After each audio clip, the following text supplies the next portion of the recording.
Right. So this is what uh, we were studying, okay, in the last class. So this actually you know it very well, right? In the last in your regular in your B you have studied this. Okay, OSI architecture, network architecture, is it not? Have you studied it or not? OSI model? Yes, sir. Yes, sir. Yes. You know the functioning of each and every layer, how every layer works. Hmm? How every layer works, do you know?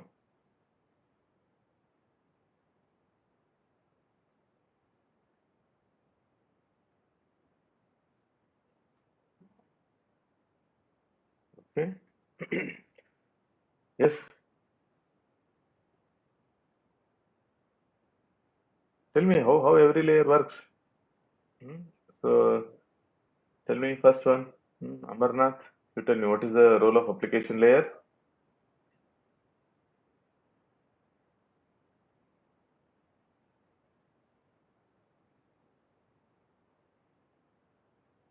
Hmm? No answer. Amarnath, what is the role of application layer? Yes, Am sir. I audible or not? Hmm? Yes, sir. You are audible, sir. Okay. Because you did not answer, I thought my voice is not audible. Just tell me, what is the role of application layer? Be fast. Actually, sir, actually, it provides in, in interface and protocols to the users, sir. So these applications, whatever the applications that we are running, they are, it is for the user, right? For the user, because you are running email application. For whose purpose you are running? For the user, no? Okay. So the applications are, whichever the network applications are developed, so they will be here, they will be available here, right? So, okay, so these applications are meant for the user, but application developers are different. Okay, so the application programmers, they develop applications, and those applications will be running in this application layer, right? Okay, next, what is the role of presentation layer? Yes, Presentation layer acts as a data translator. data translator. Yes, but and you can say, see, whatever the data that is received by the application layer, right? So it may be in any form. It may be in any form, right? So to make it suitable to go through the network, right? So it modifies it. Okay. So presentation layer, what it does, it converts the input message, the message generated by the application into a presentable form to the network. Is it clear? Okay. So it makes it presentable. So it means it encodes the message in such a way that so it can be easily transmitted through the network. Is that clear? Yes. So we need to go a Yes, bit sir. fast because I think I'm going very, very slow. Is it not? Don't you feel so? Am I not going very slow? Yes, sir. Because this Slow, entire sir. first chapter should have been completed in 10 hours. Now I have already, it is a seventh class. Seventh class, still we have not completed this first part in the first chapter. So we need to be a bit fast. So that is possible if you respond quickly and you do your homework correctly. So then session layer is meant for what? Yes, answer fast. So it is for Network managing and synchronous. coordinating research. Anyone. Yeah. It manages Establishing Communication channel. session. It manages the communication channel. Yes, sir. end user application. No, session layer, what it does? It is responsible for establishing and terminating the session. Session. Okay. Now, see, whatever the application, now let us say here client application is running, so server application is running, right? So the management, see now actually the session is created by the transport layer by establishing the correction, right? Okay, that session is created by the see now on the request of this session layer, transport layer creates a session. Please try to understand this. Okay, so session layer, what it does, now this application indicates that I want to communicate with this client. Okay, now this session layer has to create a session. The session layer has to create a session for the communication between these two applications. Okay, client application and server application. Okay, that's creation of session and management of the session. It is the responsibility of this session layer. Okay, so for that, what it does, it takes the help of transport layer. Okay, transport layer will establish the connection. Okay, so TCP connection is established. So then the session begins. So the whole session it is managed by session layer. Okay, so then yes, next transport layer. Aziza, Delivering message from process to anybody? process. Delivering. Message from process to process. Okay, before delivering, delivery is not done by transport layer actually. It is a create. See, whenever transport layer function is asked, you should tell. So transport layer provides end-to-end service, right? So it creates Okay, sir. connection. So it creates a TCP connection, okay? Or it provides two services. One is a which are the two services it provides? One is TCP service, another one is UDP service. Okay. Sir. So TCP is what? TCP is what type of service? Reliable stream service. Whereas UDP is unreliable datagram service. Unreliable datagram service. Right? Is it not? So this is the service provided by the transport layer. Okay. And also it does flow control. Flow control and congestion control. Is it not? So flow control and congestion control, they are done by transport layer. Then, yes, moving on to network layer. It is Sir, It responsible provides for a helps moving the physical part data takes. to destination. Yeah. Okay. So yes, right. So what it does is it receives the payload from that is segment. Okay, transport layer data unit we call it as a segment. It receives the segment from the network, right? It receives the segment from the network. See now transport layer has created process to process communication. Okay, process to process communication. So, but host to host communication, it is done by network layer. Yes or no? Host to host communication is done by network layer, IP layer here. So, IP address, right? Is it not? Based on the IP address, the data is moved. Data is moved, right? So what it does is it receives a segment from the transport layer and it converts it into packets. It converts it into packets, right? And then that packet, it does error checking also, everything it does. So then it gives it to data link layer, right? Then it gives it to data link layer. So there are several functions, but let us see them in brief. As in when we proceed, we are going to see them in detail later, right? Now, what is the role of data link layer? Yes, yes, anybody can tell. What is the role of data link? Kirti?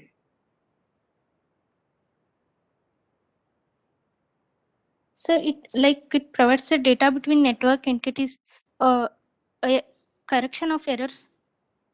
Correction of errors. Okay, then one important thing. Defines the format, Sir. sir. Defines the Format of the data. no. Hmm? Provides point-to-point and point-to-multi-point connections. So point to point means what? Point to point means what? Which point? Which point? Hmm? Yes, tell me. Sadika? From single source to single destination, sir, point to point. Actually, you can't say because data link layer doesn't work between source and destination. यार, number दे दो. Please, somebody's voice. Okay, right. See, data link layer works across the link. Works across the link. E link, where is that link? please try to understand this. You have your laptop machine, and somewhere there is a server. So from your client machine, you are you are establishing a connection. Now, what happens? Data link layer comes into picture because your host machine it is connected to maybe the nearest router, right? So that is one link. So that router is connected to next link, a next router, that is another link. So data link layer works between the links. Okay, it doesn't work between source and destination. It doesn't work between source and destination. It works across the links. It works across the links. ಈಗ from my machine, from my laptop, right?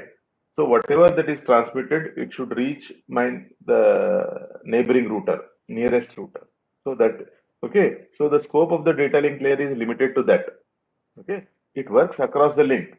Whatever I transmit, so that should reach my nearest router. So once it reaches there, their error correction, everything is done.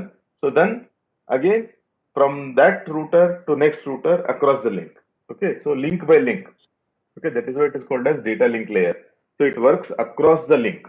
It works across the link.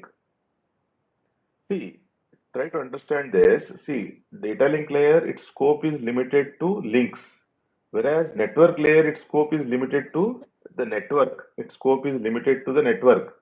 So whereas the scope of the transport layer, it is across the two hosts, host to host. Okay, so host to host and then process to process, process to process. Is it clear? So transport layer enables two apps to communicate. So the scope becomes bigger and bigger. Scope becomes bigger and bigger. So application layer, the scope is, so let us say HTTP client communicating with HTTP server. Okay. So how it is enabled? By enabling process to process communication. So process works across the ports. Okay. So client port, server port. So that is using the transport layer. So port to port communication. So client port and server port. Okay. So these ports are within the host, right? So this host to host communication, it is done by the network layer, host to host. So network layer does host to host communication. So what exists between the two hosts? The entire network. Okay, whatever that happens within the network, okay, that has to be taken care by the network layer. Is it clear? Yes or no? So then moving on to physical layer, what it does? See, one more job of this data link layer is, see now what physical layer does, what physical layer does, because whatever the binary digits it receives from the data link layer, it just puts it onto the physical medium. Okay, it puts it onto the physical medium. Okay, that means here the stream of ones and zeros goes. Okay, the stream of ones and zeros go through the physical medium. Now there is no boundary. There is no boundary. Okay, you can't say so where a particular data begins, where it ends, because everything looks like a stream of ones and zeros. So that boundary is put by this data link layer. So what it does, it puts it frames. Framing is the main job of data link layer. Framing. Okay, so it converts a given, it receives a packet from the network. It receives a packet from the network layer and attaches frame boundaries to it. Attaches frame boundaries to it. So what is the frame boundary? It indicates, okay, this particular frame begins here and it ends here. So it puts a boundary. It puts a boundary. Otherwise, physical layer doesn't put any boundary. It is just a continuous stream of ones and zeros are transmitted by the physical layer. Is it clear? Yes? Tell me. Yes, sir. See, actually, you should try if you visualize. Now, I still in the last this one I had sent you one video, which is there. Do you remember? Wireshark video I have sent. Have you seen it? Wireshark video I have shared with you. Yes or no? Please answer. Wireshark video I have shared it with you.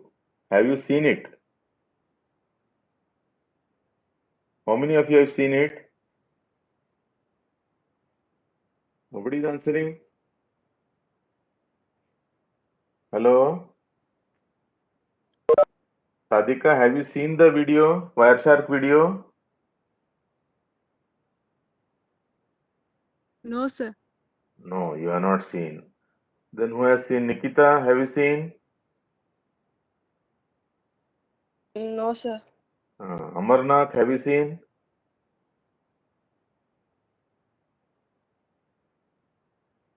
Amarnath, I don't know. Asma, have you seen? No, sir. Hmm. Who has seen it then? No, for whose sake I have sent it, I have shared it. See, if you see that video, so you will come to know how actually the data flows. How actually the data flows, right? So here's in the Wireshark, in the demo, it clearly indicates, okay, so how physical, what are the contents of physical layer, what are the contents of transport layer, what are the contents of this one, network layer, like that. See, so everything is given there. If you observe it, so if you relate it, whatever we see now here, the application layers are running. Which applications are running? HTTP application, it is running. So HTTP application, what it does, it takes the help of transport layer. It uses TCP. Okay, so that you can really observe it. See now, if you just now I have shown it actually there by applying the proper filter, right? I have visited my website sdmct.ac.in website. I have visited. So there I have shown so which all the protocols I am running HTTP protocol. So now how actually it interacts with the DNS. Okay, because URL has to be converted to IP address. So how that conversion. So how my client communicates with the DNS server. So now DNS response comes back. So using that IP address, how it establishes the connection. So all those things it is clearly given there. So I don't know. So if you have not seen it, so then for whose sake I should share it then? And are you so busy that you can't see that, right? So with okay, anyway, so it is up to you, right? Now, so that is what, as I said, this physical layer, it transmits just binary ones and zeros, whatever it receives. So putting the boundary to that stream, it is the job of data link layer. So what it does, that is why it puts a boundary to that, so that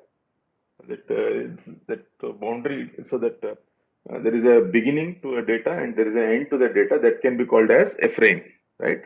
So this data from host, it moves into the internet, so through the router, so then it crosses through the network. As I said, as you see here, so it crosses multiple routers in between, multiple routers and multiple networks in between.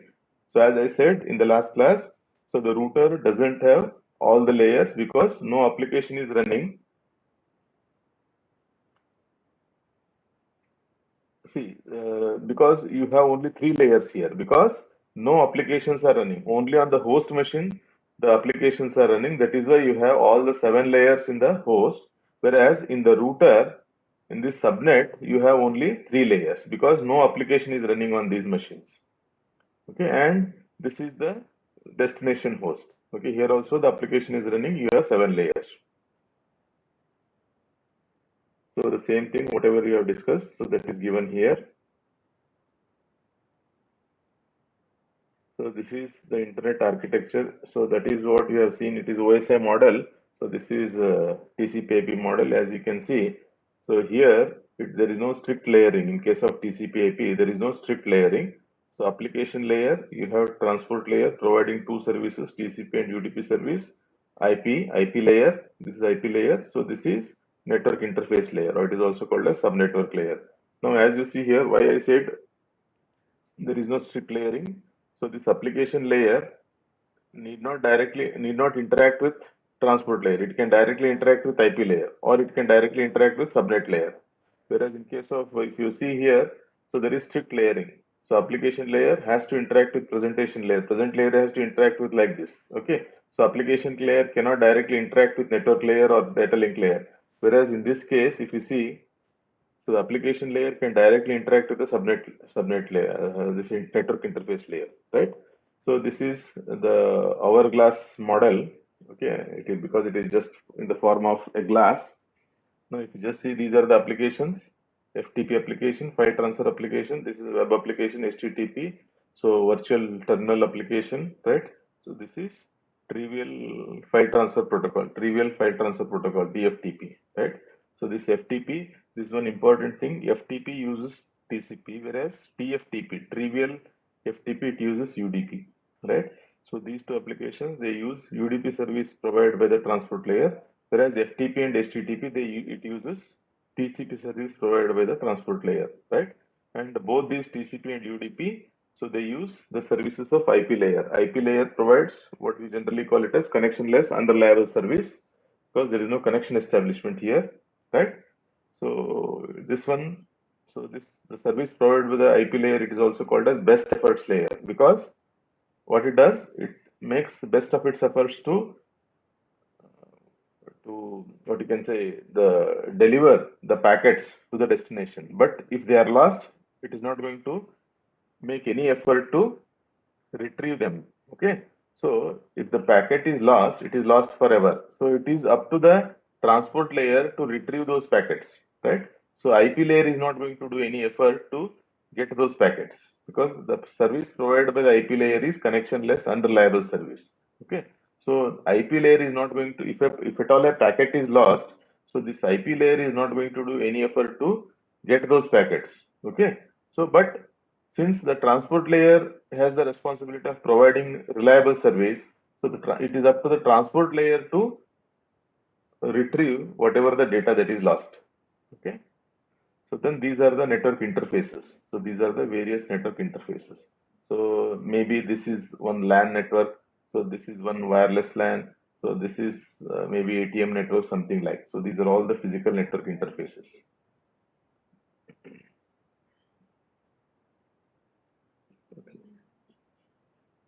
So these things you have seen. Now this is regarding application program API. So this socket is an interface provided by which layer?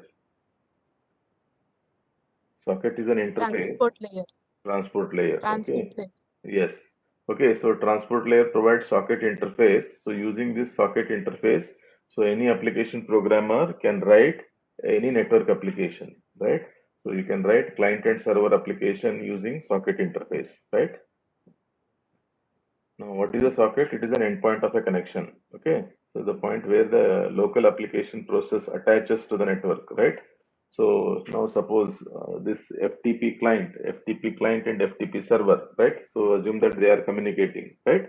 So the endpoint of client, the endpoint of server, they are called as sockets. Okay, so they are identified by IP address and the port address. IP address and port address together, it forms a socket. Okay, so this socket is an interface between the application and the network, right? So because if you remember now, from network layer, so we enter into the, sorry, from transport layer we enter into the network layer. That means, so this, since socket is an interface that is provided by transport layer, so through this socket we enter into the network. Please try to visualize this, right? So through this transport layer, we enter into the, so transport layer provides an interface to the network, right? So this interface is nothing but it is identified by IP address and port number. So the interface defines the operations for creating a socket, right? So there are different types of sockets, okay? So we normally called as, so that is, now, because transport layer provides two services, as you know, okay, one is TCP service and UDP service, but both the services, they need sockets, right? So for TCP service, okay, for TCP service, the transport layer creates a connection oriented socket, whereas for the UDP, it creates connectionless socket, okay? So stream socket and datagram socket, okay, we call them. So then attaching a socket to the network, because that is an interface to the network. So sending and receiving messages through the socket. Okay. So these are the primitives provided by the transport layer for the help of the application developer. Okay. And finally, once the connection is no longer required, closing the socket. As you see here, so these are the different families of socket. So one is internet socket. This is a Unix socket. So this is, it bypasses TCP/IP. Okay, directly it accesses the network interface. Okay, so these two, they go through. They are TCP/IP packets. This is TCP/IP sockets. Okay, these two. Okay, sorry, this is a TCP/IP socket. This is a Unix socket, and this is a direct interface. So as I said, there are two types of sockets. One is a stream socket and another is a datagram socket. So this stream socket, it is created by TCP, whereas this datagram socket, it is created by UDP. It is created by UDP. Now these are the, and these sockets, right? So these APIs, so they normally come with the operating system. Okay, if you have worked on Unix operating system, so these APIs, so whether it may be a socket interface or it may be a pipe interface or it may be a message queue, whatever it is, right? So all these things, so they become part of the Unix operating system. Okay, they normally come with the operating system because they all come under system side. So this is how now this server side. Okay, server side, if you see, actually this is not there for say, but I'm just discussing so that it helps you in implementation. So I have asked you to, this coming Monday, I want you to demonstrate. So the pipe in IPC with using pipe, IPC using message queue, and IPC using this socket, right? So this bind, what it does, it binds the socket. Okay, so socket with the particular this one, okay, address, okay, address to the socket. It assigns address to the socket. Okay, it assigns address to the socket depending on the IP address and the port number. IP address and the port number. So that is assigned to this socket. Then listen, okay, because it is always running in the background server. So server is always running in the background. Okay, just asking for anybody, just like it is assume that it is a shopkeeper. Shopkeeper, what he does, he just keeps his shop open for the customers, right? So whenever a customer comes, so he attends to that customer. So it is like that. Okay. So the server keeps itself open. It is, that's why it is called as passive open. Okay. So it opens its socket and it allows the clients to establish communication with them. So once the client request comes, it accepts the connection. It accepts the connection. So these are the parameters. You just go through them. Now bind. So bind is, so newly created socket specified address binding. Address binding is done. So then listen. So it keeps on listening. It keeps on listening to the. So this is client side. Okay. So binding the address. So then listening. So listening to the this one. So these things we have already seen. Accept the connection. Okay. Now. So client side. So client invokes connect. Okay. So now client is should be more what you can say on its own. Okay. The server doesn't establish connection with the client. It is the client establishes connection with the server, right? So the connect request, because client side also you are going to create a socket. Okay. So you are going to bind it. You are going to bind it. So then, so this connect request goes from client to server. Okay. Goes from client to server. So once the acceptance is given by the server, so then the connection is established. So then using this send and receive primitive, the data transfer between client and server takes place. Okay. So these are these programs they are discussed. You just go through and implement them. Okay. So then we move on to the performance parameters, right? So bandwidth. So this is very, very important. Now bandwidth, as you know, so this speaks about, so there are two types. One is, so in case of analog communication, what we do, so it is all based on frequency. Okay. So width of the frequency band. So suppose I have got a bandwidth ranging from, let us say, 10 megahertz to 80 megahertz. That means what is my bandwidth? 10 megahertz to 80 megahertz. So my lower bandwidth is 10 megahertz. My upper bandwidth is 80 megahertz. So then what is the bandwidth? The subtraction of 80 minus 10. So it is 70. So my bandwidth is 70 megahertz. So that is in terms of frequency, right? So for digital communication, what we normally do, so we worry about the number of bits per second that can be transmitted over the communication channel. Okay, the number of bits I'm able to transmit. Suppose 1 megabits per second. See, one thing you remember, whenever it is given in terms of small b is bits per second. If it is given in capital B, it is bytes per second. Okay, this is a standard convention, right?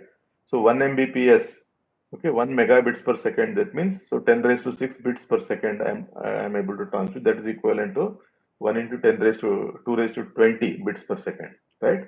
So now this is the bandwidth. That means in 1 second I am transmitting 10 raised to 6 bits. That means how much bandwidth each bit occupies. Please try to analyze it. So 10 raised to 6.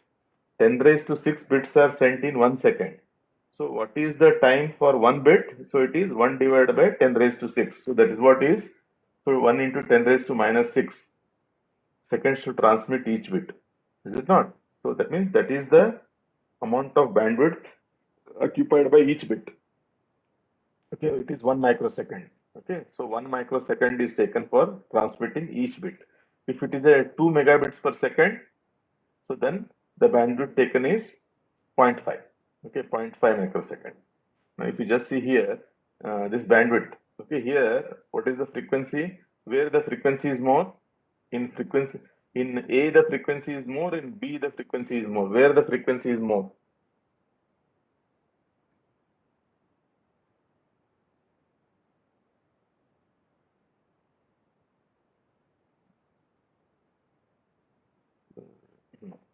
See, here the frequency is less.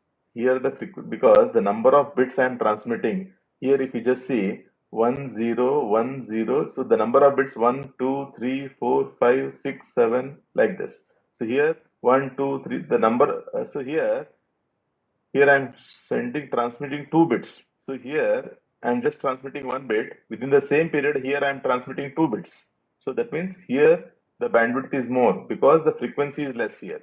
So frequency is less because the number of bits I am transmitting, so it is more. That is why the frequency is more in this case, whereas the frequency is less in this case. Okay, because if you know f is equal to 1 by t, okay, frequency is inverse of time. Frequency is inverse of time. So that is why, so here the frequency is less. Frequency is less. So the frequency is less, so time taken will be more. Whereas here the frequency is more, so the time taken will be less. That is why this is having more bandwidth. This is having more bandwidth. Because, okay, if this is, so if you are transmitting 1 megabits in 1 second, so here you will be transmitting double that. That means 2 megabits you are transmitting in 1 second. So then here each bit occupies 1 microsecond, whereas here each bit occupies 0.5 microsecond, half that. So then latency, it is a delay. Now suppose, assume from my side, I am transmitting few bits, okay, few bits. Now what is the delay? Okay, what is how much of delay I encounter from A? Assume that from A, I am transmitting it to B. I am transmitting it to B.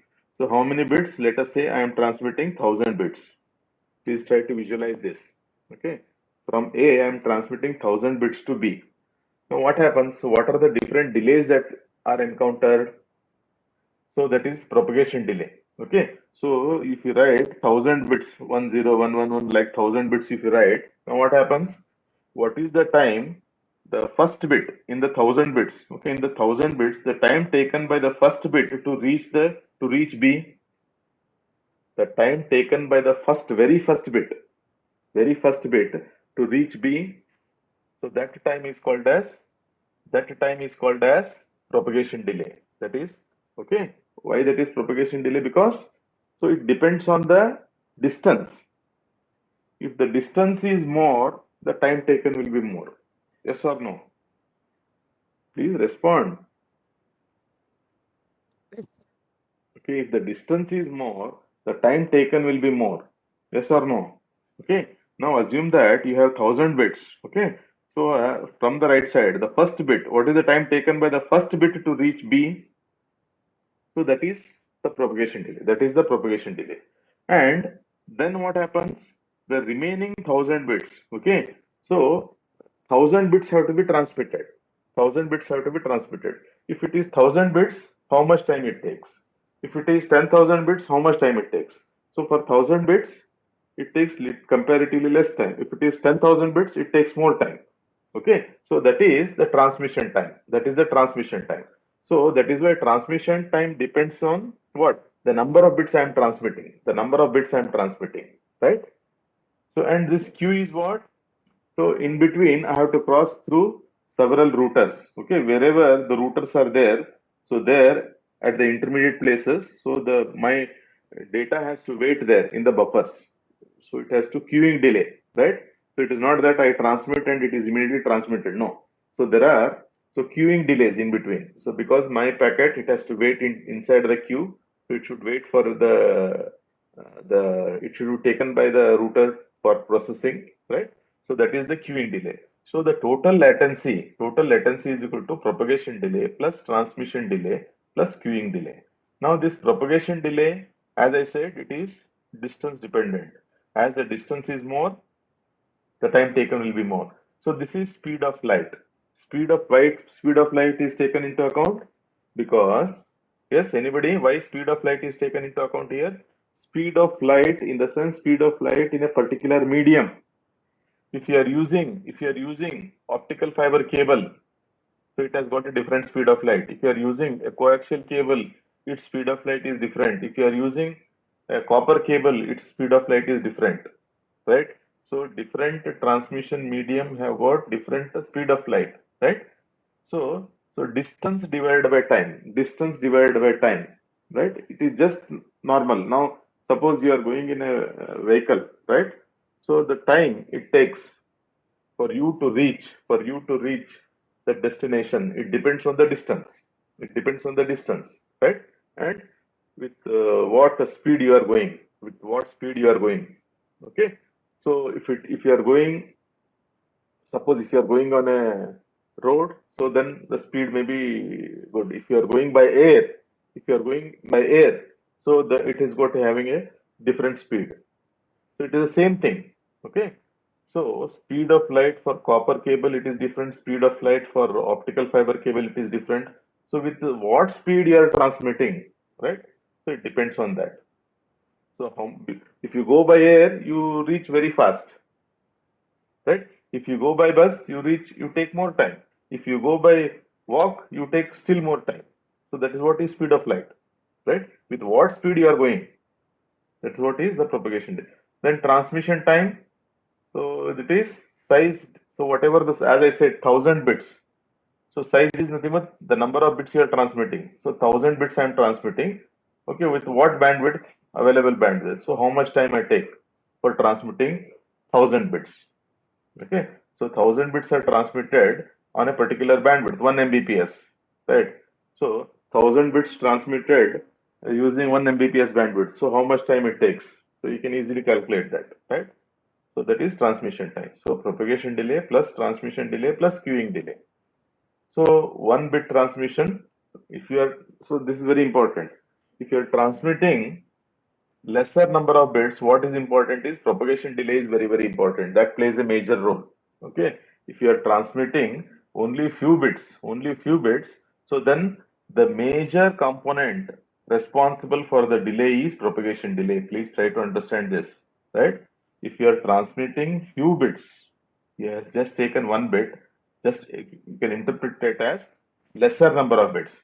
If you are transmitting lesser number of bits, then the major component that is responsible for the latency is propagation delay, because transmit time will be less. Why transmit time will be less? Because the number of bits we are transmitting is less, so because size will be less, so this becomes negligible.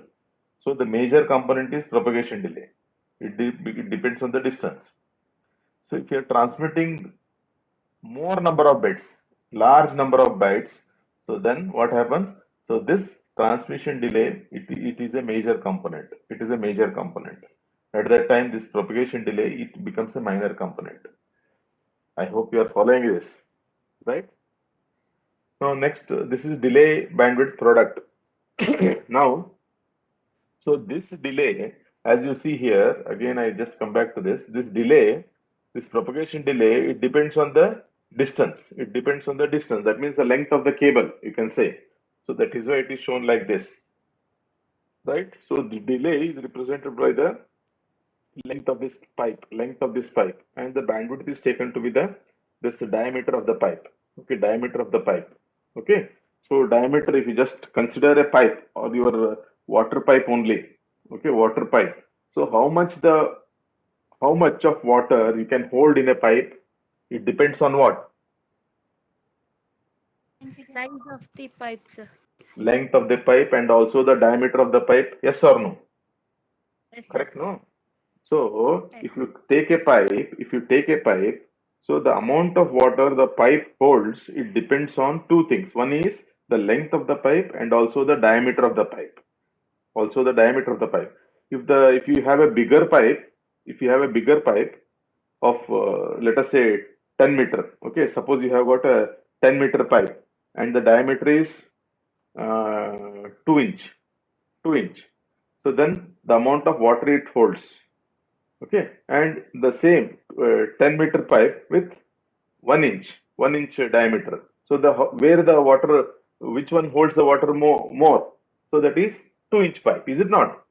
Okay, so the length may be same, but the amount of water the pipe holds it depends on the diameter.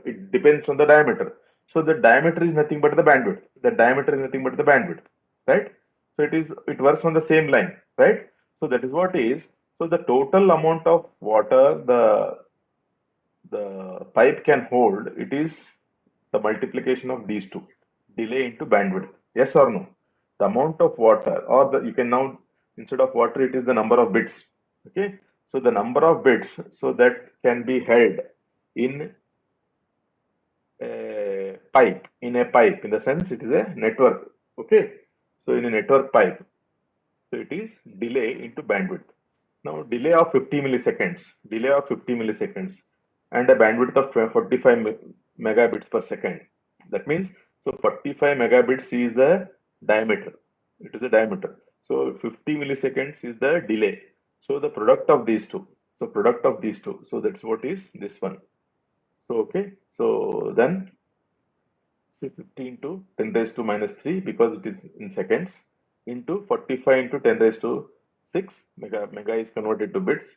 So the multiplication of these two, it leads to 2.25 into 10 raised to 6 bits. So that is, so much of data you can hold inside this pipe. So much of data you can hold inside this with this particular bandwidth. Yes or no? Is it clear? So please try to relate it with your physical pipe only. If you relate it with your physical pipe, then you can understand it very easily.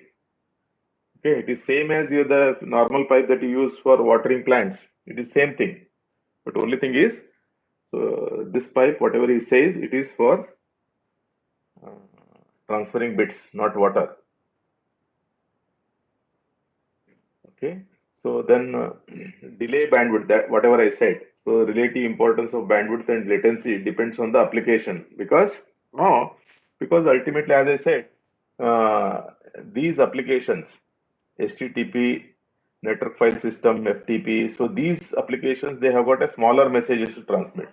Whereas if you are using it for audio, video, so they have got a very larger size. They require larger bandwidth. Right? Okay. So that is very, very important. Okay, where you require more bandwidth, where you require lesser bandwidth. Okay, so depending on the application, you can choose the respective communication medium. And another thing is this latency. If it is varying, okay, if latency is fixed, it's okay. But if it is a varying latency, that is what is called as jitter. That means, what is jitter? It is a variation in the delay. So if all the if all the packets have equal delay, then no problem. Let us say first packet encounters 10 millisecond delay, second packet also encounters 10 millisecond delay, third packet also encounters 10 millisecond. Sorry. So all the packets have got 10 milliseconds delay. That means the delay is uniform. The delay is uniform. Then I don't have any problem because I'm going to, at the receiving end, I'm going to play the video 10 milliseconds later, so that all the packets will be played one after the other. But if it happens such that, so first packet has got 10 millisecond delay, second packet is having 5 millisecond delay, third packet is having 20 millisecond delay. That means if different packets have got different amounts of delay, so then when I play it at the receiving end, okay, the audio or video, so then it will have some glitches. Okay, when if it is a video, there are some glitches, I can say. If it is audio, so audio will be some overlapping audio, like that, right? So that will have effect on the audio or video conferencing. Okay, so that jitter, this is very important. So jitter plays a major role in the transmission of audio and video, that is multimedia information. So this we have already seen. So ultimately now, suppose you have a pipe, you are using the pipe. Now you pour water from one end, right? So when it comes to the other end,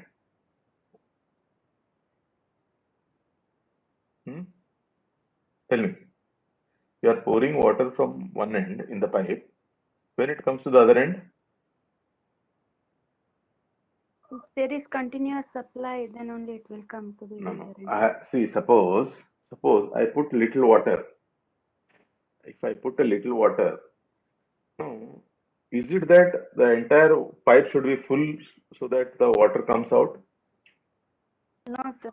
No, no, It's no, no, sir. no. So that means what? If I put a little water, it takes more time to come to the other end. Yes or no? Yes, sir. Right. But instead, if I fill the whole pipe, then so there is a continuous flow of water. Yes or no? If the whole pipe is full, okay, if I fill the entire pipe with water, then so there is a continuous flow at the receiving at the other end. Yes or no? Yes. Right. So please try to understand this. If I put a little water, but see the pipe is having a good capacity. Okay, the pipe is having good capacity, but I have put a little water in it. Right?